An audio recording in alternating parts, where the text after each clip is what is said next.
And guess what? This guy has 3 kids now.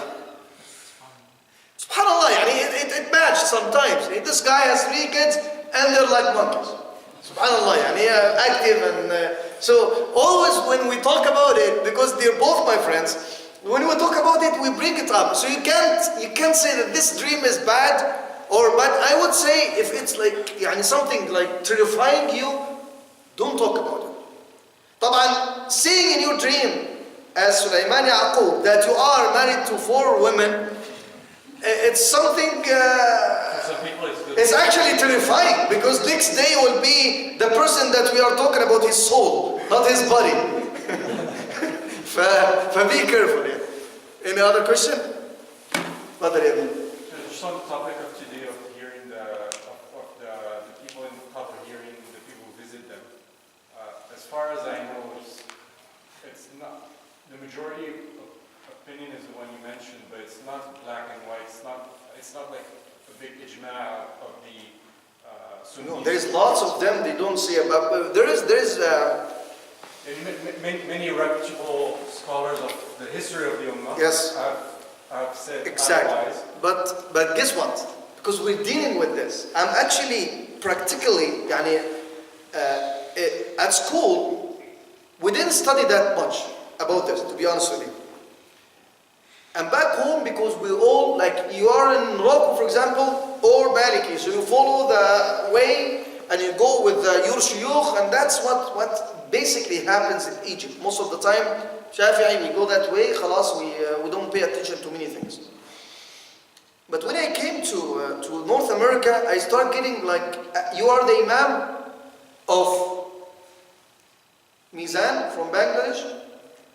Who is here from Pakistan? I think Hanif is here. Hanif from Pakistan. And you know what I'm doing. Rasul's from Turkey. You're from Morocco. Jamal from Egypt. Muhammad from Lebanon. We have, you know what, Hussein from Syria. At the end of the day, you have to accommodate those people, and you have to educate yourself in this area and to know where they're coming from. They have to have something saying this or that. Why I'm saying that?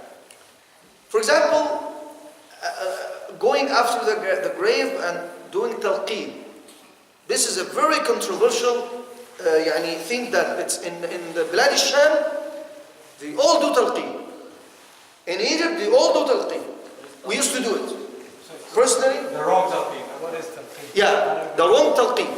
Which is after somebody dies in Muhammad and we buried him, the sheikh goes to his head, the spot of his head, and say so and so, the son of so and so, with his mother name. I don't know why.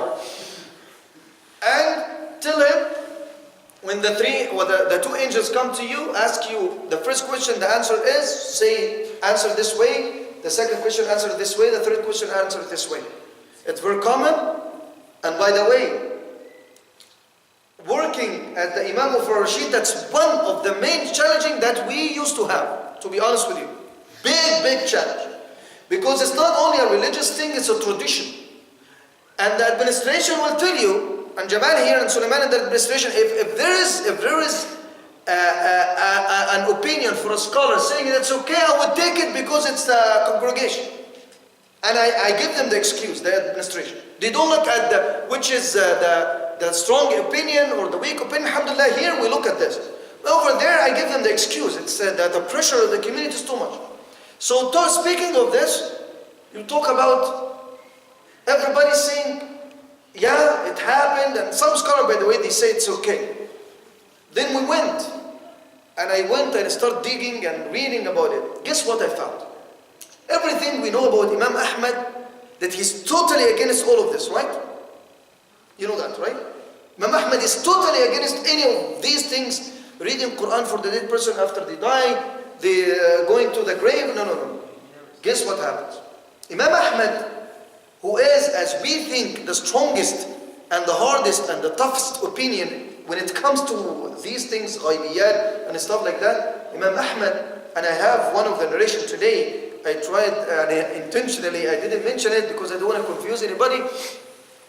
Imam Ahmad doesn't agree with this, with the talqeen. But Imam Ahmad says clearly that the Quran, that reading the Quran will reach the thawab, the reward of reading the Quran will reach the dead person after they die. If you dedicate it. If you say, you give the thawab there. However, most of the scholars, they say no. What I'm trying to say is, out of this whole situation that I mentioned, is that when you dig more, you will find lots of the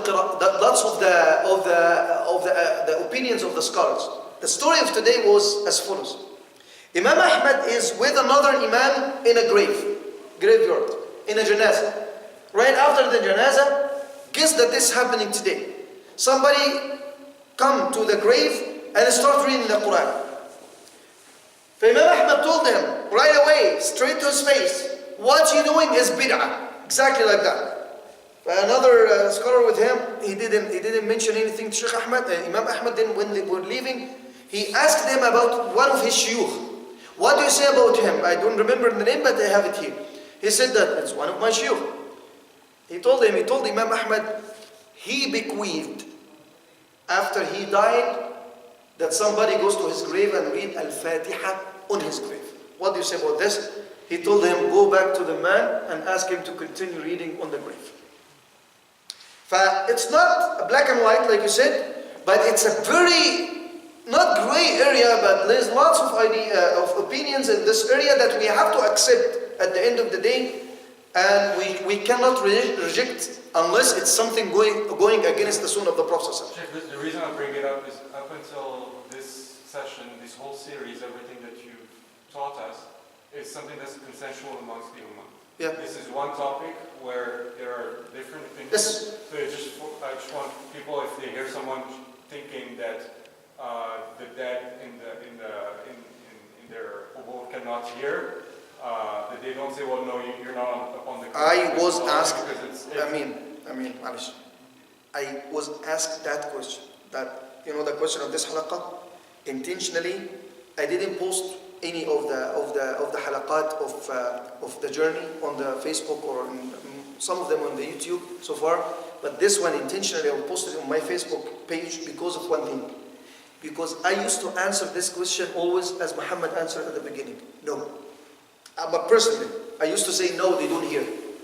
Why? Because I got it from some scholars.